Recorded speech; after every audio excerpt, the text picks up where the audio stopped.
இப்போ நெக்ஸ்ட் நம்ம பார்க்க போகிறது ஹோல் எலக்ட்ரோலைட்டிக் மெத்தட் பார்க்க போகிறோம்.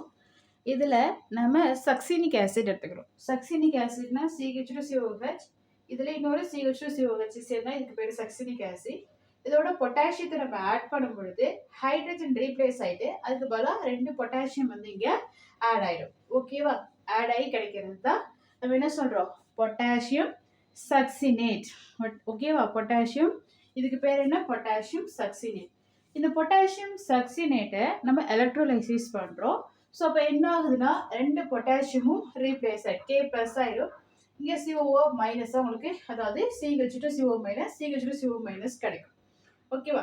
இப்போ இதில் பார்த்தீங்கன்னா எலக்ட்ரோலைசிஸ்னால் அங்கே பார்த்தீங்கன்னா 2 எலக்ட்ரோடு யூஸ் பண்ணி தான் நம்ம ப்ராசஸ் பண்ணுவோம். So anode cathode 2 electrode use பண்ணுவோம். இப்போ ஆனோட்னா பாசிட்டிவ் சார்ஜ், கேத்தோட்னா நெகட்டிவ். அதில் உங்களுக்கு தெரியும் இல்லையா? ஸோ போய் அங்கே என்ன செய்ய போகுதுன்னா, இங்கே என்ன ப்ராசஸ் இருக்குன்னா ஆனோடில் நடக்கக்கூடிய ப்ராசஸ் தான் ஃபர்தர் நம்ம பார்க்க போகிறோம். இது எப்படி கன்வெர்ட் ஆகும் அப்படின்னா CH2 டபுள் பாண்டு CH2, ஓகேவா, ஈத்தீனா கன்வெர்ட் ஆகிடும். அப்போ ரிமைனிங் இருக்கிறது COO, அது CO2-ஆக கன்வெர்ட் ஆகிடும். இப்போ இங்கேயும் ஒரு CO2 கிடைக்கும் இல்லையா? அப்போ 2CO2 வெளில வந்துடும். இங்கே என்ன இருக்கு, நெகட்டிவ் சார்ஜ் இருக்கு இல்லையா, 2 எலக்ட்ரான். ஸோ அப்போ 2 எலக்ட்ரானாக கிடைச்சிரும். இது